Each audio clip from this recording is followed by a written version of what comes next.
देखिए, अभी हम आपको लौट कर आऊँगा फिर पाठ का महत्वपूर्ण ऑब्जेक्टिव को बताएँगे। यदि इस वीडियो को शुरू से आखिर तक देख लें, तो आपका एक भी प्रश्न नहीं छूटेगा ऑब्जेक्टिव से। तो इसलिए इस वीडियो को शुरू से आखिर तक ज़रूर देखने का प्रयास करें। हम कोशिश करेंगे कि आपको हर एक महत्वपूर्ण प्रश्न को बढ़िया से सिखा दें। देखिए, लौट कर आऊँगा फिर पाठ के रचनाकार है जीवनानंद दास। लौट कर आऊँगा फिर पाठ के रचनाकार कौन है? जीवनानंद दास। यह भी पूछा जाता है।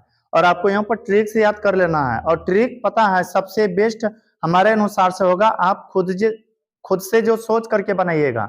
आपको जो अच्छा लगता है वो ट्रिक बना दीजिए। जैसे कि हमें यहाँ पर लगता है लौट कर आऊंगा फिर, मनुष्य कब लौट करके आएगा? कहीं से भी, जब जीवित रहेगा। तो लौट कर आऊंगा फिर जैसे पूछे तो याद रखिएगा, जिंदा रहने की स्थिति में कोई लौटता है।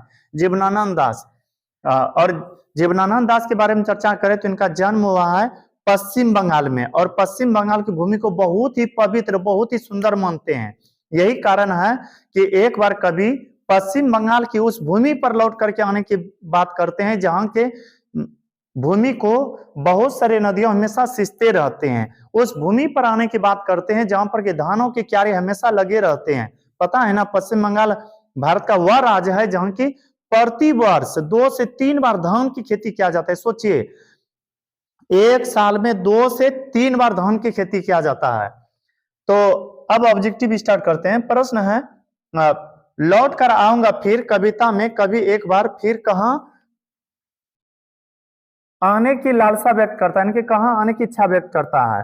तो आने की इच्छा व्यक्त करता है पश्चिम बंगाल की भूमि पर, यानी कि मातृभूमि बंगाल पर। क्यों? क्योंकि वहीं पर इनका जन्म हुआ था। और पता नहीं, जिसका जहां जन्म होता है वही मातृभूमि कहलाता है।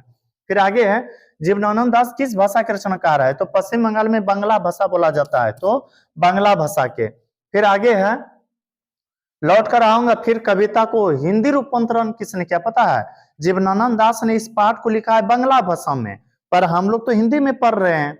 तो इसे हिंदी में रूपांतरण किया है प्रयाग शुक्ल ने। किसने किया है? प्रयाग शुक्ल ने।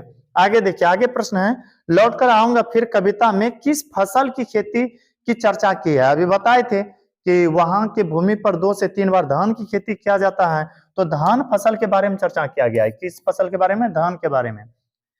शाम की हवा के साथ किस पक्षी की उड़ने की कल्पना की गई है? कभी कहते हैं कि देखना, हम जब मरेंगे तो अगला बार कुछ न कुछ बन करके आएंगे, और उसी जगह पर हवा में उड़ने की बात करता है उल्लू पक्षी को। कौन सा पक्षी? उल्लू पक्षी को। देखिए आगे है, घसीली जमीन पर बच्चा क्या फेंकेगा? पता है, कभी कहते हैं कि घसीली जमीन पर जब बच्चा फेंकेगा मुट्ठी भर भर चावल, तो देखना उस जगह पर मैं आऊंगा। तो घसीली जमीन पर चावल फेंकने की बात किया गया है। फिर है, रंगीन बादलों के बीच कौन लौटते होंगे? रंगीन बादलों के बीच कभी जीवनानंद दास लौटते होंगे। और पता है क्या बन करके? सारस बन करके। क्या बन करके? सारस बन करके। आगे है, कभी क्या बनकर तैरते रहने की कल्पना या कामना करते हैं? कभी कहते हैं कि देखना, अगला जन्म में हम शायद हंस बन करके आऊंगा, और जब हंस बन करके आएंगे तो दिन दिन भर पानी में तैरते रहेंगे। तो हंस बनकर तैरने की बात करते हैं। फिर आगे है, जीवनानंद दास किस भाषा के कवि है? जीवनानंद दास बांग्ला भाषा के कवि है। फिर आगे प्रश्न है, इनमें कौन सी कृति जीवनानंद दास की नहीं है? ये बोला याद रखिएगा, झारा पालक के रचनाकार है जीवनानंद दास। कौन है? जीवनानंद दास। धूसर पांडुलिपि के रचनाकार है जीवनानंद दास। वन लता सेन के रचनाकार है जीवनानंद दास। ये तीनों याद रखिएगा, महत्वपूर्ण ऑब्जेक्टिव है। हालांकि यहाँ पर था प्रश्न कि इनमें से कौन सी रचना या कृति जीवनानंद दास की नहीं है? भूमिजा जीवनानंद दास की रचना नहीं है। फिर आगे है, लौट कर आऊंगा फिर शीर्षक कविता में उल्लू कहां बोलता है? उल्लू बोलता है इस पाठ में कपास के पेड़ पर। किस पेड़ पर? कपास के पेड़ पर। जीवनानंद दास का जन्म कब हुआ? जीवनानंद दास का जन्म हुआ 1899 ईस्वी में। 1899 ईस्वी में। आगे है, कभी अगले जन्म में क्या क्या बनने की संभावना व्यक्त करते हैं? कभी कहते हैं कि हो सकता है अगले जन्म में हम मनुष्य बन करके ना लौट सके, लेकिन लौटेंगे जरूर। और पता है क्या क्या बनने की बात करते हैं? बनने की बात करते हैं, मोर तो नहीं किया है, मोर बनने की बात नहीं किया है।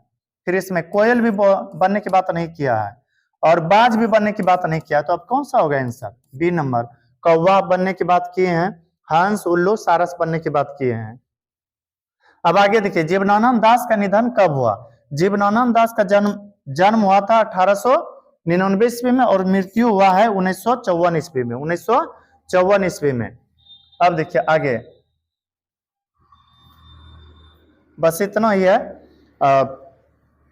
इससे आगे आपको हम अगला पार्ट में बताएंगे। यदि यह वीडियो आपको पसंद आया हो तो हमारे वीडियो को लाइक करें, और यदि अभी तक हमारे चैनल को सब्सक्राइब नहीं किए कर ले, ताकि जो भी इस तरह से हम वीडियो अपलोड करें वो आप तक जल्दी से पहुंच सके।